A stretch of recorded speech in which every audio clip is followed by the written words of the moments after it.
Imagine this for a moment. You've recently encountered God in the burning bush.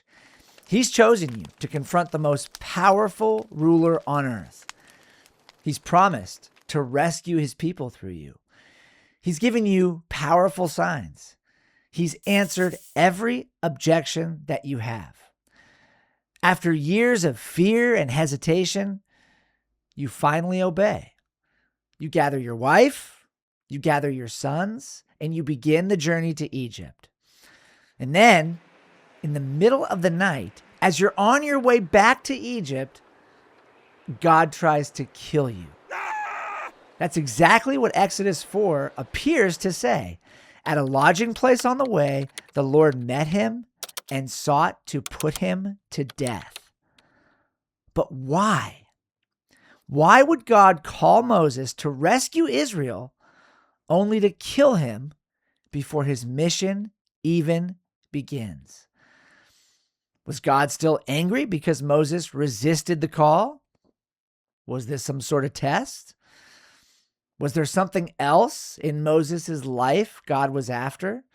Was God actually trying to kill Moses that night or someone else?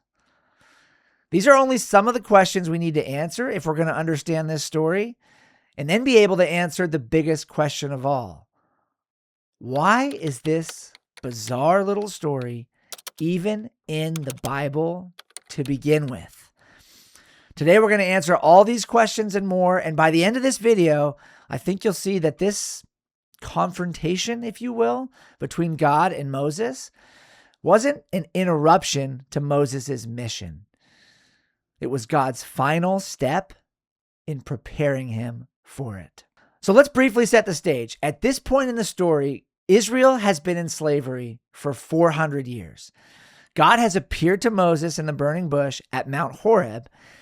He's revealed himself, including his name, to Moses, and he's commissioned Moses to return to Egypt and save God's people from bondage. What you need to know at this point in the story is this. For the past 40 years, Moses has been working as a shepherd, an occupation that was so abominable to the Egyptians that they didn't even have shepherds in their society. From this fact alone, you can start to understand why Moses begged God repeatedly to choose someone else to send as Israel's deliverer. From the perspective of Moses and the Egyptians for that matter, for a shepherd to walk into Pharaoh's court and start giving orders would be akin to a prostitute walking into the Vatican and telling the Pope what to do. Just simply wouldn't happen. But despite Moses' persistent objections, God does eventually overrule him. Now, one thing I have to point out is this. Based on Exodus 4, verse 19, we're given the indication that there were multiple conversations between God and Moses, not just one conversation. I think when lots of people think of this story, they think God appeared to Moses, he told him what to do at the burning bush, and then Moses immediately went home, gathered his wife and sons, and headed out for Egypt. But that's not the case. This back and forth that eventually led to Moses returning to Egypt could have taken place over days, or even weeks, or even months, for all we know. But what we do know is this. After Moses finally agreed to go, he received the blessing of his father-in-law, Jethro, and he began his journey back to Egypt with his wife and sons in tow. I can't say that Moses was happy about going back to Egypt at this point. In fact, everything that we've read in the text up to this point leads us to conclude the opposite. But despite the fact that Moses has been dragging his feet, he is at least finally being obedient. He is, after all, heading back to Egypt. So Moses took his wife and his sons and had them ride on a donkey and went back to the land of Egypt. And Moses took the staff of God in his hand. So at this point, everything's finally moving in the right direction. The mission has begun, God has spoken, and Moses is finally obeying, albeit reluctantly. Then, almost without warning, Exodus interrupts the story with this. At a lodging place on the way, the Lord met him and sought to put him to death. Then Zipporah took a flint and cut off her son's foreskin and touched Moses' feet with it and said, "Surely you are a bridegroom of blood to me." So he let him alone. It was then that she said, "A bridegroom of blood," because of the circumcision. If you've ever read this part of the story and thought to yourself, what on earth just happened? I promise you, you're not alone.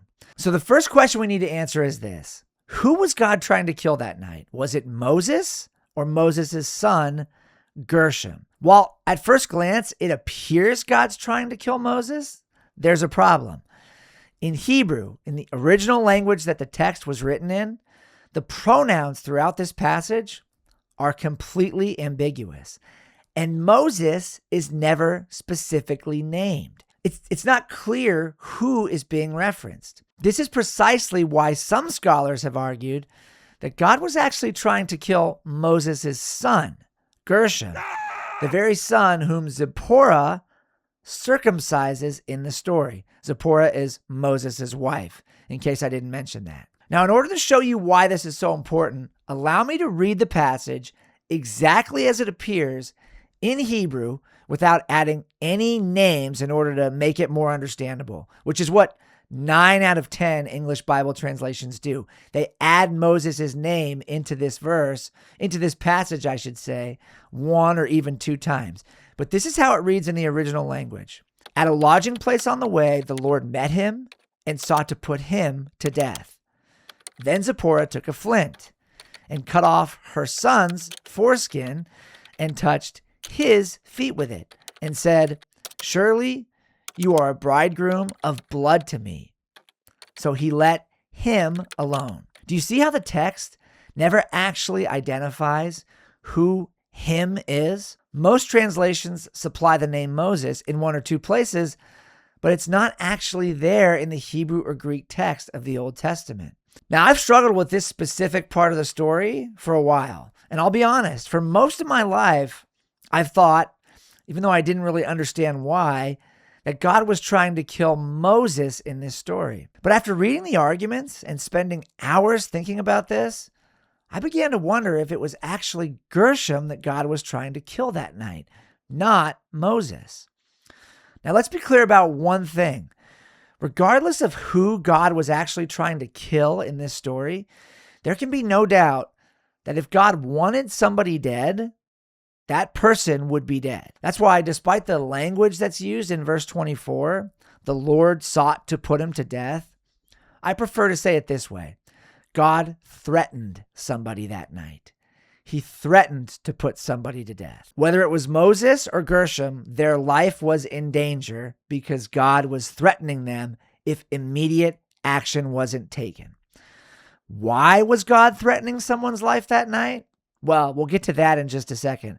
But before we do, let me tell you why some scholars are convinced that it was in fact Gershom and not Moses whose life was in danger. In the passage right before this one, Exodus 4 verses 21 to 23, we read a statement made by God about Moses needing to warn Pharaoh about something specific as soon as he arrives in Egypt. What did Moses need to warn Pharaoh about? That his failure to obey God and set the Israelite slaves free would result in the death of his firstborn son. Then you shall say to Pharaoh, "Thus says the Lord, Israel is my firstborn son. And I say to you, let my son go, that he may serve me. If you refuse to let him go, behold, I will kill your firstborn son." So you have that statement followed immediately by this.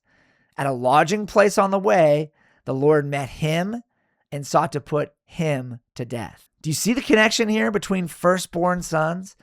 God wants Moses to warn Pharaoh that disobedience would result in the death of his firstborn son.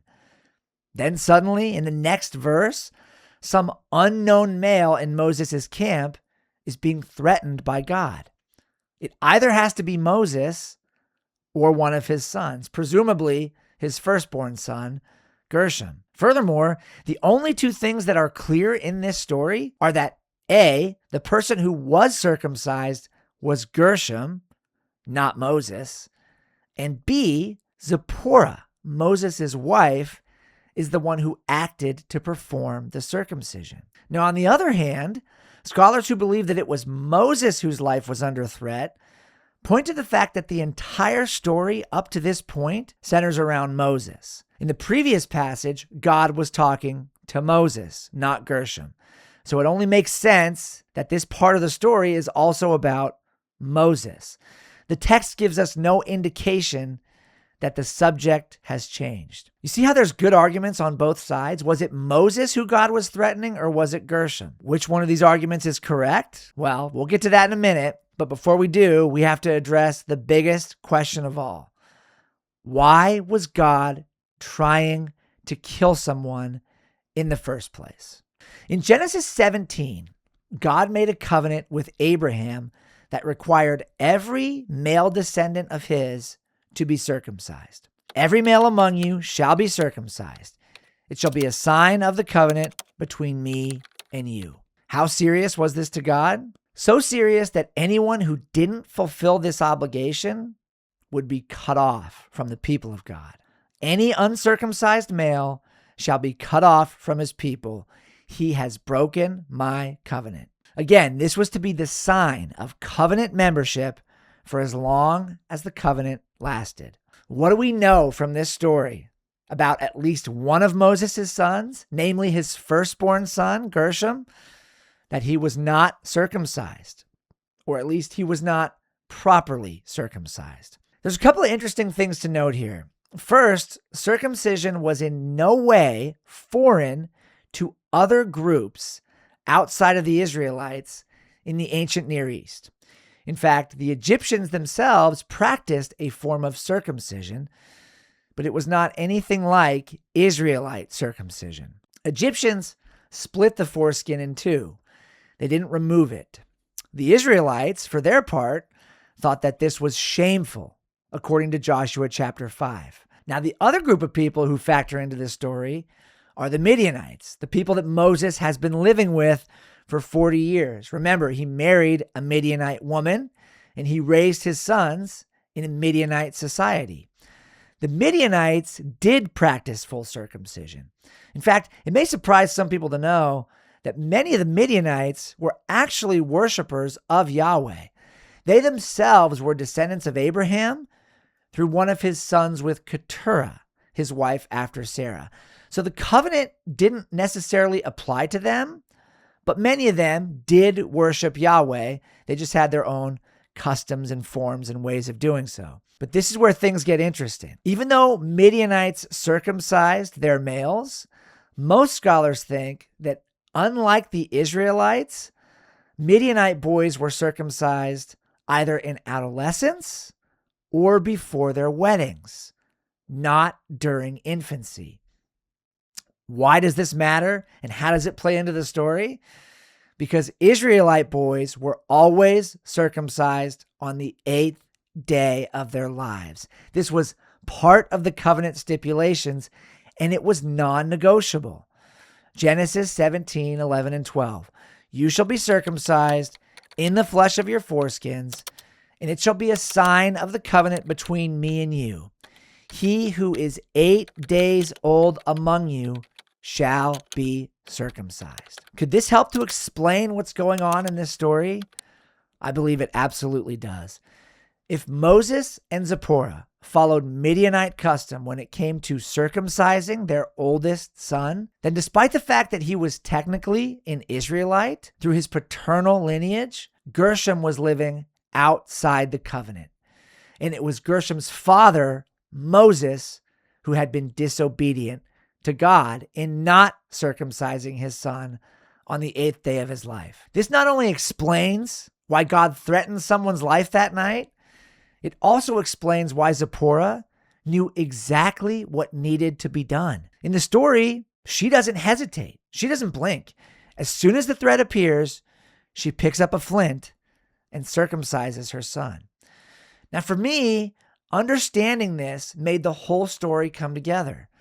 Moses is traveling back to Egypt to represent God. He's about to march into the palace and tell Pharaoh, either obey God or suffer the consequences. Either obey God or it will cost you your firstborn son. Yet Moses himself was not living in obedience to God as a member of God's covenant people. Before Moses could call Israel and Pharaoh to obey God's covenant, he had to obey it himself. There were no more excuses for Moses. This was the last chance for him to get his act together. Regardless of whose life was actually under threat that night, whether it was Moses or Moses' son Gershom, remember, if it was Moses' son, it's still a threat to Moses. I mean, anybody who's a parent understands this. You would give your own life in order to save your child's life. So if it's Moses who God's threatening or Gershom, Moses is still very much under the gun in this story. But there was no way that Moses could serve as God's representative and call Pharaoh to obedience if Moses himself wasn't living in obedience to God. So, what does the phrase bridegroom of blood mean, and whose life was actually being threatened that night? I think it's important to pause here and point something out. There was a point as I was thinking through this that I was really leaning toward concluding that it was Gershom whose life was under threat that night. One of the most excellent Old Testament scholars of this generation, Douglas Stewart, makes a super compelling case in his commentary on Exodus. And I encourage everyone who's really into this to read his commentary to get the full argument. He believes that it was not only Gershom whose life was under threat that night, but whose feet Zipporah touched with the foreskin. But this is the part of the story where Moses' reluctance to act, his feet dragging, if you will, didn't make much sense to me. You see, if it was Gershom's life that was truly being threatened because Moses had failed to circumcise him, then why wasn't Moses the one to grab the flint and perform the circumcision in order to save his son's life? If Gershom's life was the one being threatened because of Moses' disobedience, then Moses' failure to act as his father would not only have been disobedient to God, but just downright evil. This is when it hit me. As I was thinking this through, I realized the only way that I can make sense of all the facts that are presented in this story is if the story went like this. God threatened Moses because he had failed to circumcise his son in obedience to the covenant. Moses' response was to act the exact same way that he'd been acting in the story up to this point, in basically every occurrence. To resist, to drag his feet, to basically say, no, kill me, God. I don't want to go back to Egypt anyway. This is why it was his wife, Zipporah, who was the one to act. This is why she did the unthinkable for a woman back then. For any woman, for any mother whose son is no longer a child. Grab a flint and perform a circumcision. This is also why Zipporah's words to Moses are so emotional. Even for people who don't fully understand or know what she meant by the phrase, "You are a bridegroom of blood to me," it seems obvious that her statement is filled with anger and disappointment. This also explains why she touched Moses' feet with the foreskin. She was essentially placing the act of circumcising her son at Moses' feet, considering that he should have been the one to do it himself. She was getting him off the hook. Her words express her great sadness at the fact that Moses' passivity has put her in a position to have blood on her hands. Zipporah acted to save Moses. In doing so, required her to do the very thing that Moses refused to do, circumcise her son. Now, I want to pause for a minute and say this. I am fully aware that oftentimes in the Old Testament, the word feet is a euphemism for genitals, and I think that's probably the case here. But since it's not the point of the story, I'm not focusing on it. I just know that if I didn't mention that, there would be people in the comments saying, "You didn't mention this." So there you go. Now let's get to the most important question of all. which is why is this story even in the Bible to begin with? In order to answer this question, let's try and picture the whole scenario. Moses has been called to return to Egypt and lead the Israelites to freedom. He's been called to lead them into obedience as well. But he's been passive, complacent, and apathetic the entire time up to this point. He's finally agreed to go, but he's still dragging his feet and refusing to do hard things. On the way, God shows up and essentially says, Moses, enough with your apathy, enough with your disobedience. You still refuse to follow the basic parameters of the covenant I've made with Israel. Do it or else. Moses' response, fine, Lord, take me.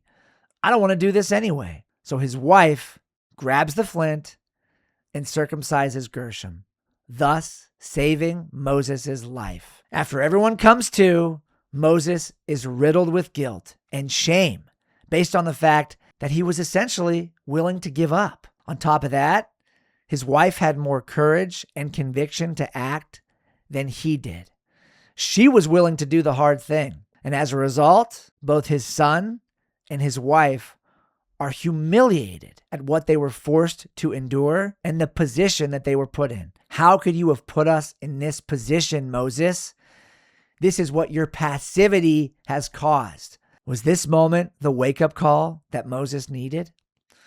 Could this have been the thing that caused Moses to finally stop dragging his feet and become the man that God had called him to be?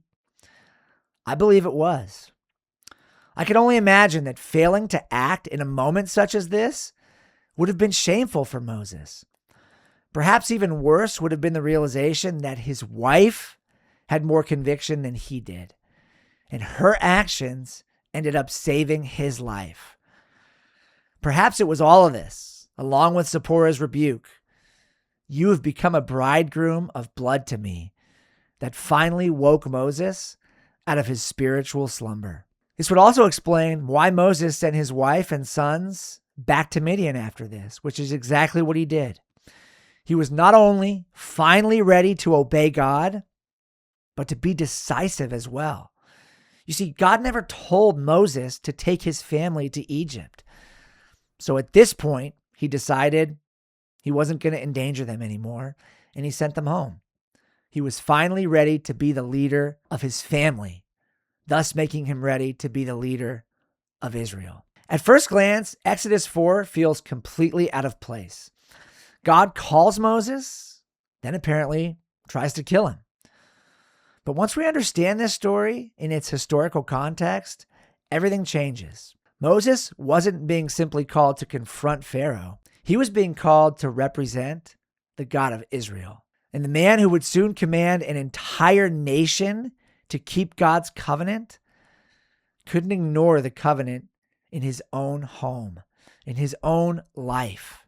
This strange, out-of-place little story reminds us of something.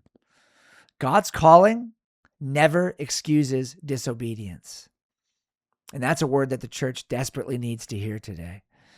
In fact, God's calling demands greater faithfulness. Before Moses could stand before Pharaoh, he first had to stand rightly before God. This story is not an interruption to the Exodus story. It is a vitally important part of Moses' preparation. It's the final lesson Moses needed before beginning the greatest mission of his life. And perhaps it's the lesson many of us need today. It's easy to become consumed with what God has called us to do. Our ministry, our influence, our opportunities, our gifts, our responsibilities. But before God's concerned with what we accomplish for him, he's concerned with whether we're walking faithfully with him when no one's watching, in the areas of our life that no one knows about, the areas that are kept private. The God who called Moses is patient, gracious, and faithful to his promises, but he's also holy. And those who he calls to represent him are first called to live in humble obedience before him. Before God works powerfully through us, he often does his deepest work within us. So, does this story make more sense to you now? Do you think it was Gershom's life that was threatened that night, or was it Moses? And tell me this, would you like to hear more about the backstory of Moses' life in Egypt before he ever even fled to Midian? Let me know the answers to all these questions in the comments below, and I'll see you on the next one. Draw near to God, and he'll draw near to you. God bless.